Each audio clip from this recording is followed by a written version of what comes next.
पहली बार। और हुजूर इतने दर्द में थे, बार बार कहते थे मेरे चचा का हाल बताओ, मेरे चचा का हाल बताओ। हुजूर कलेजा कट गया है, जिगर निकाला गया है, उंगलियां काट ली गई हैं, कान काट लिए गए, आंखें निकाल ली गई। ये हाल मुस्तफ़ा के चचा के साथ हुआ। उसी जंग में एक और सहाबी, नाम हजरत मुसअब बिन उमैर आता है तारीख में, इतना बड़ा नाम है खुदा की कसम। ये वो मुसअब बिन उमैर है कि ये जब बचपन में थे ना, इतनी अमीर माँ के लाल थे, जिस गली से गुजर जाते थे ना, इनके बदन की खुशबू बता देती थी कि मुसअब बिन उमैर गुजर के गए हैं।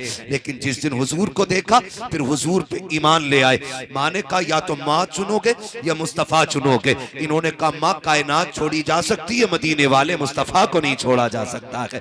सब कुछ छोड़ के हुजूर के चौखट पे आ गए। फिर तारीख गवाह है वो मुसअब बिन उमैर कि जिसने पूरी जिंदगी कीमती लिबास पहने थे, कीमती खुशबू लगाई थी, जब से हुजूर के दामन में आए हैं, वो दौर भी मुसअब बिन उमैर ने देखा था कि कई कई पैबंद कपड़ों पे लगे थे। आका फरमाया करते थे ये मेरा वो मुसअब बिन उमैर है कि जिसकी खुशबू से लोग गलियों में पहचान जाते थे कि मुसअब बिन उमैर गुजर के गया है। आज मेरे मुसअब के बदन पे जो कपड़े हैं उसमें कई जगह पैबंद लगा हुआ है। इस्लाम ने ये दौर देखा है, जंगे उहद में मुसअब बिन उमैर भी शहीद हुए हैं। जब आप शहीद हुए, शुहदा की लाशें इकट्ठा की जा रही है, और हुजूर के चचा की शहादत की खबर जब शहर में पहुंची है, मेरे नबी की फूफी हजरत सफिया कपड़ा लेकर के आई है, 2 चादरें लेकर के आई है।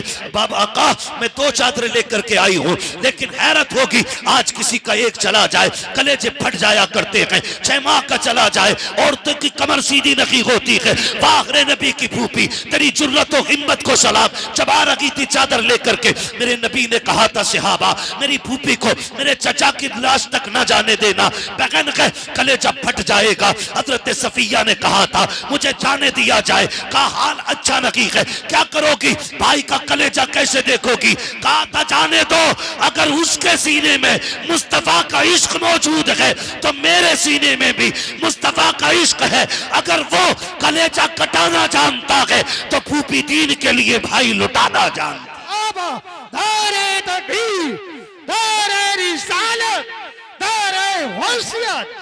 लगे आला हज़रत उलमाए सुन्नत हज़रत अल्लामा मुफ्ती अहमद रज़ाई क़िबला दौरे हैदरी उलमाए सुन्नत ख्वाजा के हिंदुस्तान सरजमीन पस्तौल, पस्तौर का सुन्नी मुसलमान जिंदाबाद जिंदाबाद। बहुत तवज्जो लेके आई, तवज्जो चादर लेके आई है ना सबकी तवज्जो। जरा कह दें या रसूल अल्लाह। हाँ, मसला भारी मजमों का नहीं, मसला अच्छे मजमों का होता है। महफिल ऐसी हो, वक्त हो तो फिर पूरी रात भी बात हो सकती है। बैठ लेंगे पूरी रात इंशाअल्लाह। सलामत रहे। मुझे बताया दिन भाई ने हमारे यहाँ 12वीं में बड़ा जलसा होता है। मैंने कहा जलसा सारे ही बड़े होते हैं, जिसमें हुजूर की बातें हो जाएं वो सारे ही बड़े, ठीक है ना। वो बहुत अच्छी महफिल है, खुदा करे ऐसी महफिलें हर निकाह पे सजे। 2 चादरें आई, इस्लाम का दौर देखे, आज अपना दौर देखे। आज अपना बड़ा अच्छा शेर पढ़ा था भाई ने कि अमीरी आगे झूठा छोड़ देती है। हाँ, ये बड़ी अच्छी बात इन्होंने कही। आज रिस्क है ना तो इसकी कदर करें, रिस्क की कदर करें।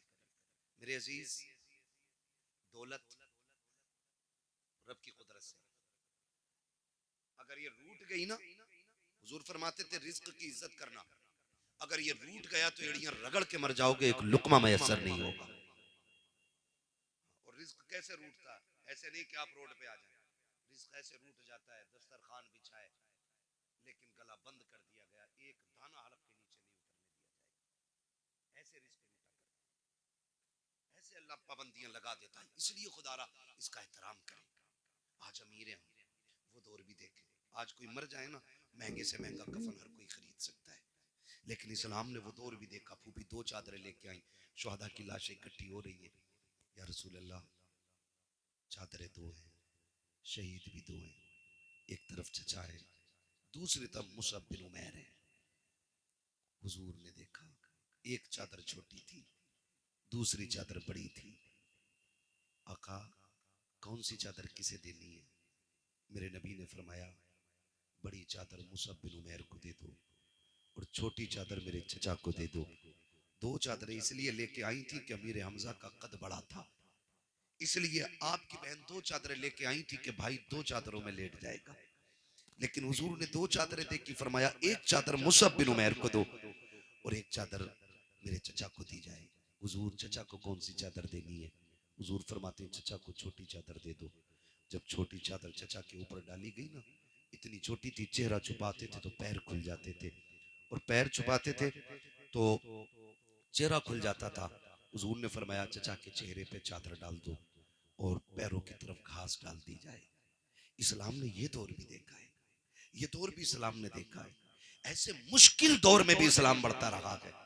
लेकिन आज क्या हो गया है, हमारी बेटियां गैर मुस्लिम हो रही हैं, कलमा पढ़ करके पलट रही हैं, मुर्तद हो रही हैं बेटियां।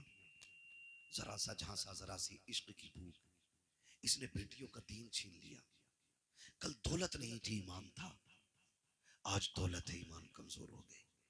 वजह हमारे रवैये गलत हो गए, हमारे तरीके गलत हो गए।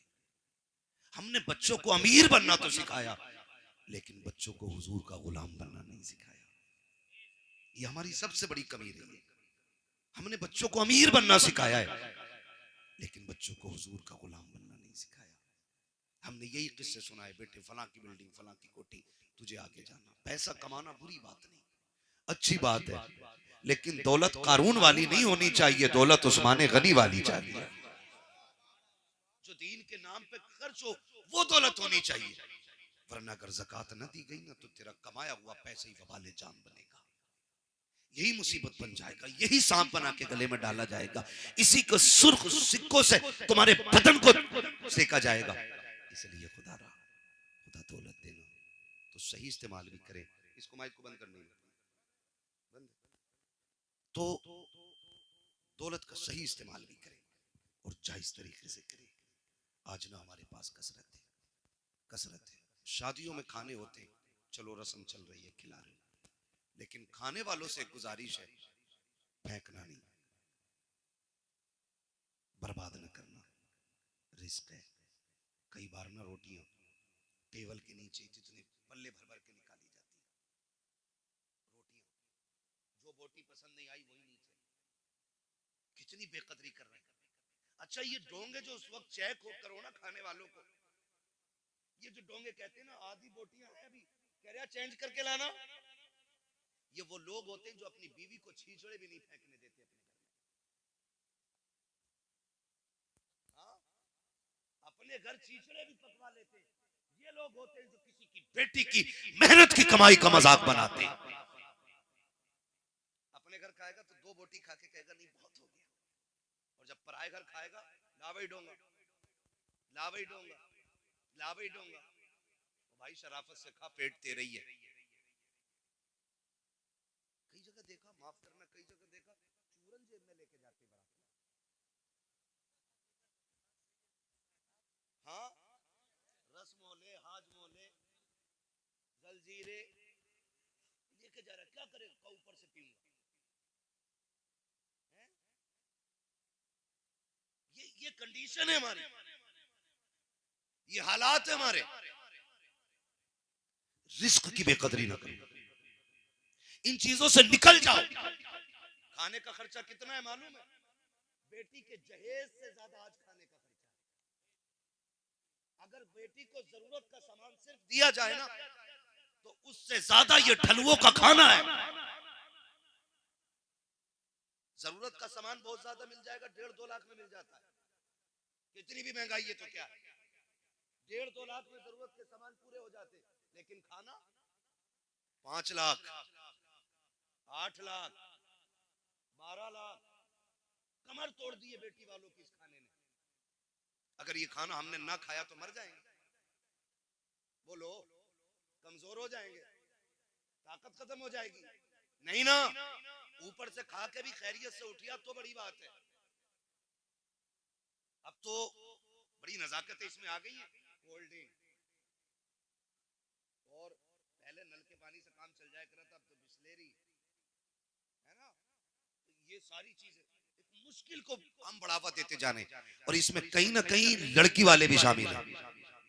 ये भी सुन लीजिए, लड़के वाले नहीं, लड़की वाले भी शामिल, जिसने जितना मांगा मुंह फैलाया 10 लाख लूंगा के चल ले, जो मांगे उसे कतई ना दो, ना पैसा ना बेटी, इसलिए कि भिखारियों को औलाद मत दिया करो। और एक बार लेके इसका मुंह बंद नहीं होगा। अब तो मेहंदी के नाम पे भी ले रहा, मंडे के नाम पे भी ले रहा, जहेज के नाम पे भी ले रहा, चौथी के नाम पे भी ले रहा, त्योहारी भी जा रही है, और उसके अलावा कोई औलाद हो फिर लेगा, अकीका करेगा फिर लेगा, ठीक है ना, है फिर बात दो। तो ये असल में कुछ चीजें ऐसी हैं जो बंदा खुशी से दे रहा है ना, तो फिर वो बेटी को दे रहा है, उसमें तो कुछ नहीं ना, लेकिन कम से कम ये मांगने वाले लोगों से बच जाओ। बचेंगे इंशाल्लाह, बचेंगे।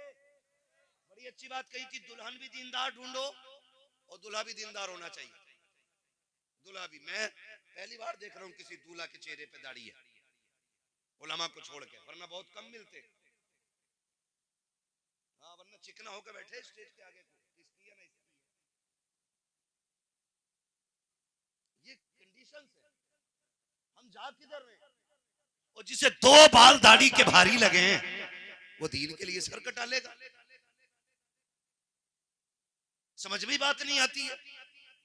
अच्छा, दाढ़ी क्यों नहीं रखते? कह रहे ना अभी शादी ना हुई है। बताओ, इन्हें लड़की नहीं मिली है, हमें नहीं मिली है? या कोई ऐसा मौलवी बताओ जो दाढ़ी की वजह से कुआरा मर गया हो? नहीं होता ना। ये सब कहने की बात है, बल्कि एक फायदा है, दाढ़ी रख लो, फिर जो लड़की घर में आएगी वो दीन वाली ही आएगी। दाढ़ी रख के जो घर में आएगी वो दीन वाली ही आएगी। इसलिए कि जो बेदीन होगी वो इनकार कर देगी कि दाढ़ी वाला नहीं चाहिए, समझ जाना लघु में शैतान शामिल है। और जो दाढ़ी वाले को कबूल कर ले, समझ लेना इसके खून में मुस्तफा की मोहब्बतें शामिल है। ओए क्या बात है, सुभान अल्लाह, सुभान अल्लाह। नारे तकबीर, नारे रिसालत, बस लगे आला हजरत हजरत अल्लामा मुफ्ती हम्माद रजा साहब मुरादाबादी, उलमा अहले सुन्नत जिंदाबाद, जिंदाबाद। रखेंगे इंशाल्लाह दाढ़ियां, रख लो रख लो रख लो रख लो, कहीं ऐसा ना हो कि ये आखिरी पहचान भी ना हो चेहरे पे और मौत आ जाए। ये बड़ी चीज है। यहाँ तक बुजुर्गों ने फरमाया, चेहरे पे दाढ़ी लेके बंदा कब्र में चला जाए ना, तो हिसाब लेने वाले फरिश्ते भी हया करते। कफन खोल के कहता चले, का हिसाब नहीं लेना, का रब से पूछ तो ले, मालिक जिसका कफन खोला उसके चेहरे पे तेरे महबूब की सुन्नत सजी है, हिसाब लेना है कि नहीं लेना है?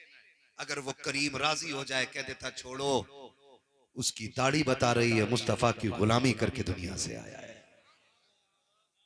कम से कम इतना तो कर ही लेंगे ना, कर ले कर ले। और फिर देखे जिंदगी के मजे, जिंदगी के मजे देखें। चंद जरूरी बातें मैं करके बात खत्म कर लूं, मेरा टाइम मुझे जिसमें जाना था जिन भाई, वो टाइम पूरा हो गया। बस चंद जरूरी बातें, निकाह का मौका है और कुछ की हो गई है और कुछ की होनी है। जिंदा रहेंगे तो इंशाल्लाह होनी सबकी है। सब्र से रहिएगा, बस सब्र से रहिएगा। कह रहे अब्बा तुम कर रहे हो या मैं कर लूं? अब्बा का अब्बा ना बनना, ठीक है ना? तो सब्र से रहिए, होनी सभी की है। बस चंद बातें मैं आपसे जरूरी कर जाऊं। आज क्या नाम है भाई का बताया था? नसीम भाई। माँ बाप हैं, खुदा उनकी उम्र में बरकत अता करे। कल दूल्हा बनेंगे, ये कब बनेंगे? कल बनेंगे। यार सिर्फ इतनी यारी निभाएंगे कि शायद एक जैसे कपड़े पहन लें, बस। और यारों से गुजारिश है, थोड़े हल्के पहन लियो कल को तुम, नसीम भाई को ढंग के पहन लेने देना। कई बार सारे दूल्हा बराबर लगते हैं। आज उसके दिन खुशी का बड़ा दिन होता है, तो उसकी बराबरी नहीं करनी है, ये याद रखिएगा, मेरा मशवरा है। उसकी बराबरी नहीं करनी है, थोड़ा सा पीछे ही रहना है ताकि पहचान रहे कि ये दूल्हा है। तो यार इतनी यारी निभाते हैं कि कपड़े पहन लेते हैं साथ के, थोड़ी देर वाह वाह कर लेंगे, मौज हंसी मजाक, लेकिन कल जिसका पैर जमीन पे नहीं होगा ना, वो उसे बाप कहते हैं। सबसे ज्यादा खुशी जिसको होगी ना इस सेहरे की, वो बाप को होगी। बाप से ज्यादा कोई खुश नहीं होगा, लेकिन वो एक इतना भारी भरकम वजूद है कि वो तमाशे नहीं करेगा, उसकी खुशी अलग जाहिर होगी। सबसे ज्यादा खुशी बाप को होगी, और उधर माँ और बहनें। आप देखें इन सारे रिश्तों को, बहनें जब सेहरा होता है ना तो नजर उतारती रहती है, होती होगी रसम इधर भी, लेकिन मैंने देखा है बहनें खड़ी रहती हैं ताकि भाई को नजर न लगे। सिर्फ रुक के इतना कहना चाहता हूँ कि जब हम दूल्हा बनते थे सबसे बड़ी खुशी बाप को थी। जब सेहरा बंधा था तो माँ बार बार मत्था चूम रही थी, बहनें बार बार बलाएं ले रही थी, नजरें उतार रही थी। जब दूल्हा बन के हम घर से निकले हैं, सबकी हसरतें निगाहें हमारे कदमों पे टिकी थी। कोई कहता था मेरे लाल को नजर न लग जाए, भाई कहती थी भाई खैरियत से, बहन कहती थी भाई खैरियत से आना, किसी की नजर तुझे न लग जाए। उसने टीके लगाए, उसने पानी से नजरें उतारी, कहीं मेरे भाई को किसी की नजर न लग जाए। इतनी हसरतों से दूल्हा बनाया था तुझे परिवार ने, माँ ने कितनी दुआएं दे के रुखसत किया था। लेकिन हाथ जोड़ के अर्ज करना चाहता हूँ खुदारा, जब दूल्हा बन करके घर से निकला करो, दुल्हन लेकर के आया करो, तब भी मोहब्बतें याद रहनी चाहिए घर वालों की। जितनी मोहब्बतें जाते वक्त थी उतनी मोहब्बतें आते वक्त याद रहनी चाहिए। होता यह है कि बाप 22 साल बेटे को सीने से लगा के पालता है, दुल्हन आकर के एक दिन में इधर का उधर कर देती है। आखिर कौन सी पढ़ाई इस बीवी की है जिसने 18 साल की मेहनत में पानी फेर दिया है, जिसने 25 साल के लुकमों को मिट्टी में मिला के रख दिया है। लोग कहते हैं कमी लड़कों की लड़की की होती है, मैं कहता हूं कोई ऐसी लड़की पैदा ही नहीं हुई है जो बेटे को बिगाड़ सके। गलती हमारी होती है, हमें जो ये सबक पढ़ाया जाता है, सुनो जी तुम्हारे लिए आई हो, तुम्हारे माँ बाप से लेना देना नहीं है, उससे कह दो कान खोल के सुन ले, तुझे मेरे माँ बाप से लेना देना हो या ना हो, मुझे अपने माँ बाप से लेना देना है। इसलिए कि सुन, कान खोल के सुन ले, जो रिश्ता हो रहा था तेरा बाप देखने के लिए आया, उसने मेरे हाथ पैर देखे थे, का लड़का सेहतमंद है, मेरा काम देखा था, का लड़का खाने कमाने वाला है, तब जाकर के तूने एक्सेप्ट किया था। लेकिन मेरे माँ बाप को देख, माँ बाप वो होते हैं जो कामयाब औलाद को सीने से नहीं लगाते हैं, जो गुनहगार को नहीं। अगर मोहताज हो बेटा तब भी माँ बाप को प्यारा होता है, अंधा हो बेटा तब भी माँ बाप को प्यारा होता है, अपाहिज हो बेटा तब भी माँ बाप को प्यारा होता है। वो जो कामयाब देख के अपनाए तुम उनकी गोद में जाके बैठ जाते हो, जिन्होंने हर हाल में अपनाया उन्हें ठोकर मार देते हो। खुदा के वास्ते ये तो वो लोग हैं जो कामयाबी देख के अपनाते हैं, माँ बाप वो लोग हैं जो हर हाल में अपनाते हैं। अगर कोई भी औरत तुम्हें माँ बाप से जुदा करे, औरत को तलाक दे दो, इसलिए कि औरत 1000 मिल सकती है लेकिन माँ बाप दोबारा नहीं मिल सकते। दारे तकबीर, दारे रिसालत, दारे गौसियत, मसलके आला हजरत उलमाए सुन्नत नसीम भाई की शादी हज़रत अल्लामा मुफ्ती हम्माद साहिब मुरादाबादी, दारे हैदरी जिंदाबाद जिंदाबाद। बहुत खूब। खुदारा सुने, और ये झगड़े पड़ जाते, फिर वही माँ तवज्जो है, सुन ले बस थोड़ा सा 5 मिनट और सुन ले, बड़ा वक्त है ना, अभी सुन लेंगे 5 मिनट। पीछे वाले तैयार हैं सुनने के लिए? जरा कह दें या रसूल अल्लाह। यहाँ कोई ऐसा नहीं है जो बिना माँ बाप के दुनिया में आया हो, हम सारे ही माँ बाप वाले लोग हैं, अल्लाह ने सबको माँ बाप दिए। जरा सुन ले, थोड़ा सा समझ ले। माँ बाप, जो माँ ये कहती थी कि चांद का टुकड़ा लाऊंगा, जिसने 36 घर इसलिए छाने के बेटी मुझे अच्छी मिले, आखिर फिर वही उसकी बद्दुआ क्यों करती है मरने की? फिर क्यों कहती है ढूंढ के माँ लाई है ना पसंद माँ ने किया, फिर वही माँ क्यों कहती है कि मुझे इसकी सूरत नहीं अच्छी लगती? उसकी वजह जानते हैं? माँ कभी बहू की दुश्मन नहीं होती है, इल्ला माशाअल्लाह देखो कुछ तो खराब हर जगह होते हैं। 5 उंगलियां बराबर नहीं है, 5 उंगलियां बराबर नहीं है। एक आध माँ खराब निकल सकती है लेकिन माएँ खराब नहीं होती। फिर झगड़े क्यों हो जाते? सुने, सिर्फ एक चीज का झगड़ा माँ को